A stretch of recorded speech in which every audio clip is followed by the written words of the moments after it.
friends, welcome. I'm at a very special place today, the John and Mable Ringling Museum of Art. It's pretty close by, beautiful St. Petersburg, Florida, in Sarasota. I was inspired by last week's video at the International Showman's Museum. That was so cool. I had never seen so many of those little sideshows and realized how much the circus had to do with the entertainment industry. And here in Sarasota, less than an hour away, is the Ringling Museum of Art, which does include some circus industry paraphernalia, but mostly it is art from Europe. John and Mable like to travel and use their fortune they made in the circus industry to travel Europe and all over the world, and then collected art, a lot of art.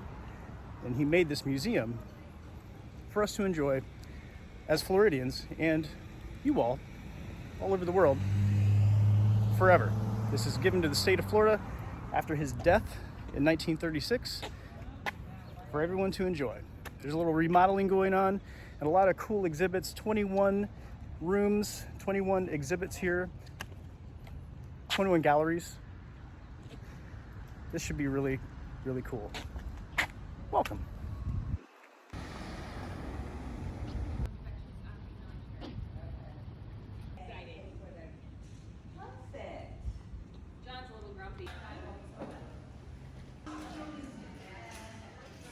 The lobby, as soon as you walk in, is pretty large and very nice. The gift shop is huge, and I can't wait to get in there afterwards, but this is amazing. Well, this property is amazing. I sat down here for a minute to review the map of the property. The first building here is the Circus Museum, which I assume that a lot of this was just circus stuff, but it's really not. Most of it is art. It's not cheap to get in here either. It's $35 for the full tour. You get to tour John and Mabel's mansion, just the first floor of it. But this is very inspiring. This property is amazing. I can't wait to get in here and check this stuff out. But John was a professional singer and a professional clown. He's a performer that took it to the extreme, and along with his other 6 brothers, the Ringling brothers were 7 brothers altogether. John really, he did something cool with his fortune. Gave it all away. This is really cool. Let's go check out the circus part of this.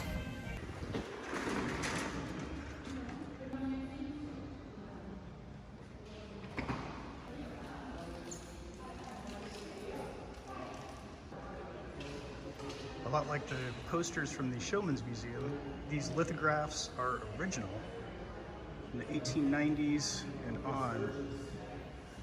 Very old ad print. So cool.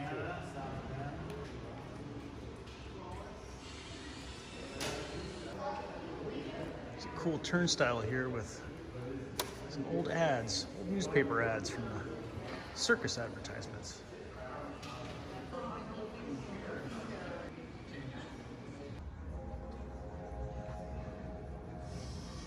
Biggest model train set I've ever seen. Wow.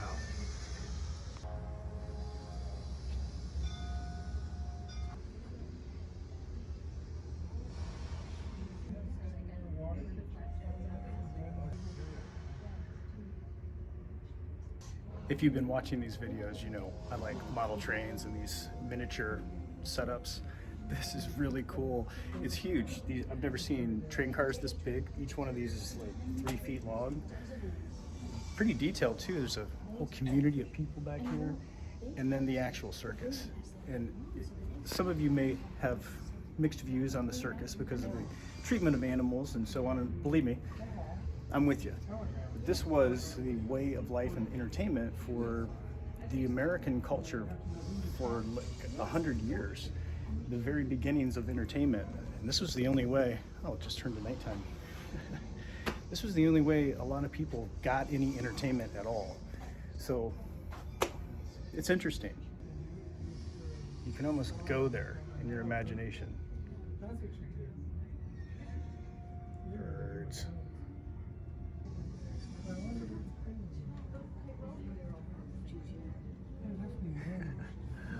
go here. I want to be hanging out in that tent, eating that watermelon. This model is huge. I thought it was just one hallway, but it goes the entire length of the building. It's huge.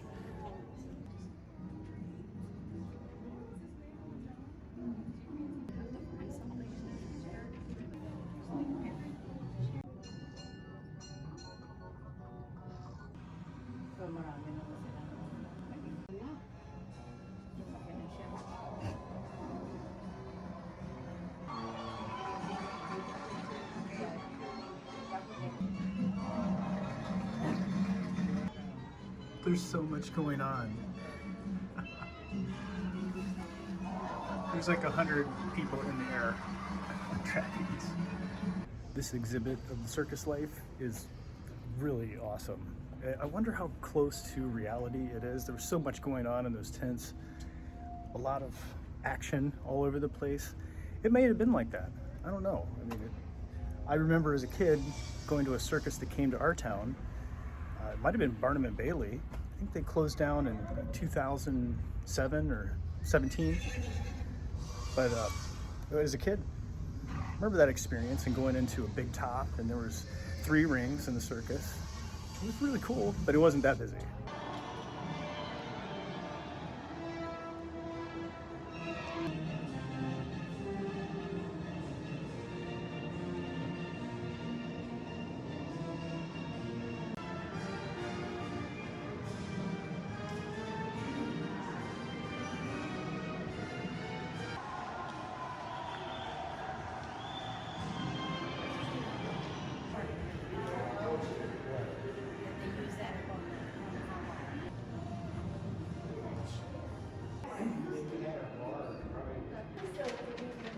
Walking the tightrope.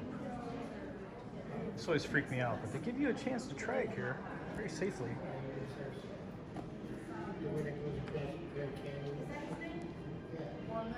I don't know why. 2 inches off the ground. I'm not doing too bad. I think I could do it. I could do it. This is what the real wire looks like. The size of my finger. Not interested. The circus part of this museum is really cool. They have all these aerial acts and some costumes from the day, costumes for the giant animals.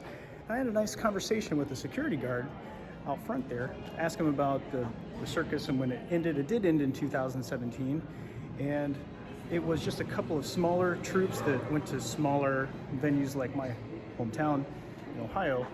It was Barnum. It wasn't the Barnum and Bailey, but nonetheless, it was a really cool experience, and this is interesting to see how it all worked together. The logistics of the circus were unbelievable. Also, we were talking about how that happened in these train cars and how they operated everything. It was just unbelievable. This elephant looks pretty happy in this dress up. If I were an elephant, I would be happy to wear this very cool outfit. Why? That's crazy. Seals were part of the show as well. Meow. There's a cool exhibit on the human axe shooting out of the cannon. You can try it yourself. Not actually, you can try the game, but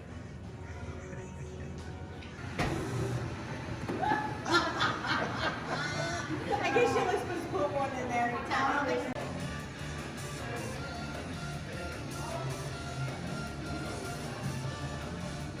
pretty cool video in there about the daredevil acts of the circus, the trapeze and the high wire walking and such. Truth be told, I am pretty terrified of heights. I don't like the idea of falling, and it has kept me from doing some things like bungee jumping and some high adventure activities. I'm not really interested in anything like that. In fact, when I see somebody up high doing something like that, like high wire walking, probably like a lot of you, I just get the heebie-jeebies a little bit. My hands start sweating. It's weird.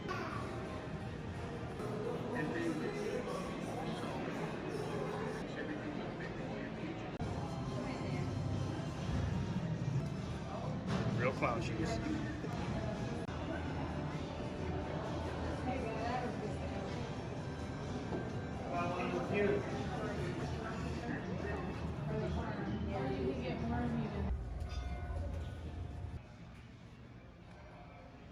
Second floor, there is more.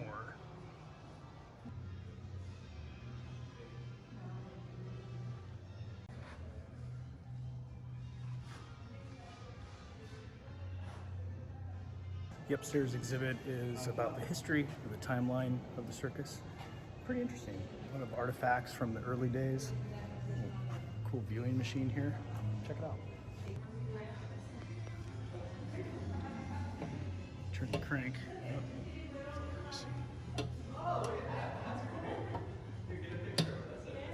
little hard to see, but you get the idea. There's a couple more of those little viewfinders around here, but a very cool miniature exhibit again. This showcases a lot of the animals, like a lot of the animals in the circus. There's the lobster elephant again. What's the deal with the lobster? And it's already an elephant. That was rare enough. Maybe they just wanted to give you 2 for 1. You know, see 2 exotic animals at once. Lobsters probably weren't that popular. I don't know. Whoa. Is that real? Did that ever happen? That's crazy. I wonder if Santa Claus was ever a part of this, and sure enough, there he is. This miniature exhibit is enormous. Just hundreds of critters. For any of you Grateful Dead fans out there, if you ever wanted to know who P.T. Barnum was, this is him, the world's greatest showman. Prince of humbugs, they say.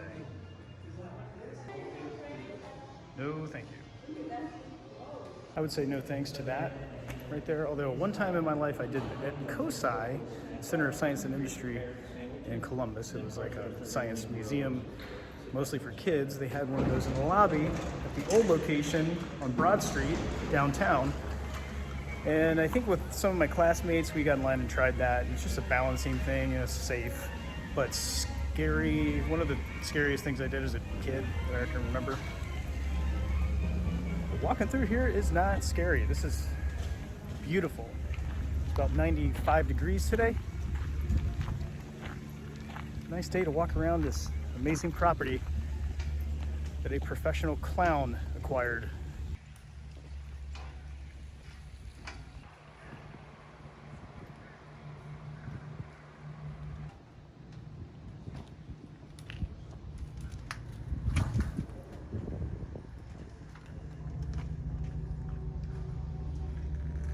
The second building you come to on the path is the historic Circus Museum. There's some history in the other museum that we just walked out of, but this one's got some very unique items to the circus, such as these giant unicycles. Not quite sure how this works. Some very interesting things I see already. These unicycles were used a lot over the years. Appeared on the Ed Sullivan Show and many circuses across the world. I had this exact lantern. Exact one. Just a road flare, but the circus used them a lot. Interesting.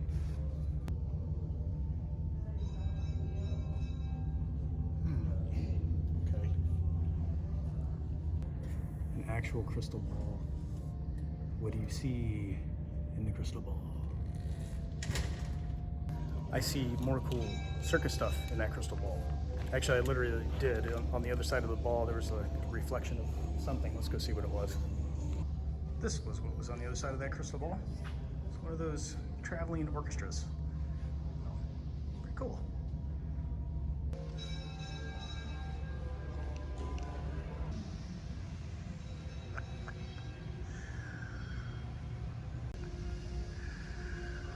What an interesting vehicle. This is one of several unique vehicles from the circus in this exhibit, but so 1961, the security guard told me this thing raises up to different levels, and the guts have been taken out of this because it's a secret on how it was made, I guess. What a terrifying thing to be shot out of. I would think dangerous is can get.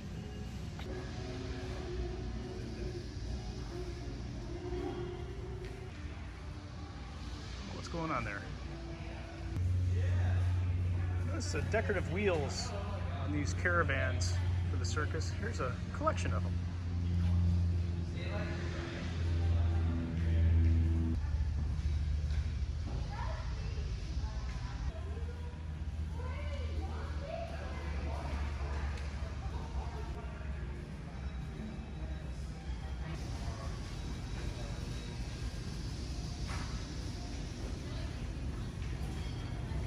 This trunk behind me is interesting. We had a couple of these in my house growing up. They're like family heirlooms. This one is nearly identical to one that we had, still have. My family still has it, I think. Look at this. Old timey. This whole thing lifts up and there's like another layer under there. I just sat in my room as a kid and I kept my train collection and my stamp collection along with my baseball card collection in that trunk. Very organized fashion. Probably not the best use for it. It's a historical item, but hey. This is one of the coolest items in the entire museum. Pretty cool. This is before this train car was restored. Yes. The circus had to sell off the wood side and the Pullman cars because of the tunnel systems between New Jersey and New York. This was an extra long car. In 1907, 2 years after it was purchased, Mr. Ringling turned it back into Pullman for electricity and to have the seating room added on. So it's noticeably longer. This is John and Mabel's personal train car they used during the entire time they were traveling with the circus. This is very detailed. It was found in terrible condition in some stockyard, I think in the North Carolina area, in 2008. The security guard was telling me a story about this. They found this, identified it as the original train car that they used, completely restored it, and found all the hard to find things, like this bathtub right here. I guess was the hardest thing to find in the whole restoration.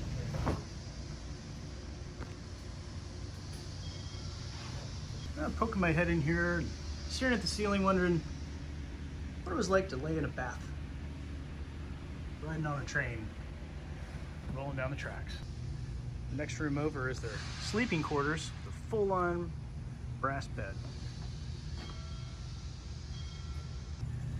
The kitchens in these old cars burned out a lot. It's very common. This one burned out and was restored. Not everything in here is original, but as close to it as possible.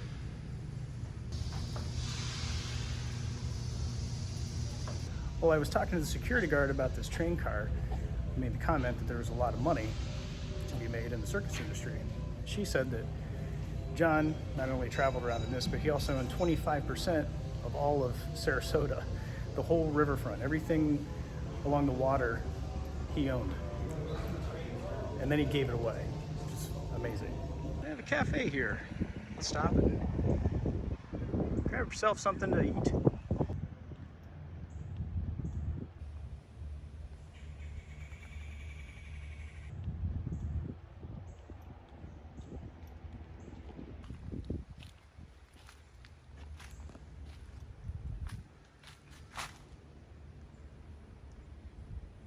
If you've never been around a banyan tree, they're crazy. They're just enormous. Their roots come down from all the branches, and then the tree becomes huge, enormous. And there's banyans all over this property. Friends, we have made it through only 2 of the 4 buildings on the Ringling complex. The last 2 are the mansion and the art museum itself. I believe that we're gonna cut this video short here and continue on for the next 2 buildings in the next video. Thanks for joining me today, friends. Hope you enjoyed this bit of circus history and the foundation of the Ringling family and a little bit of what John did with his fortune here on this property and what he did for the residents of Florida and especially in Sarasota. Thanks for joining me today, friends. I appreciate it. Hit like, hit subscribe, and I'll see you in the next video.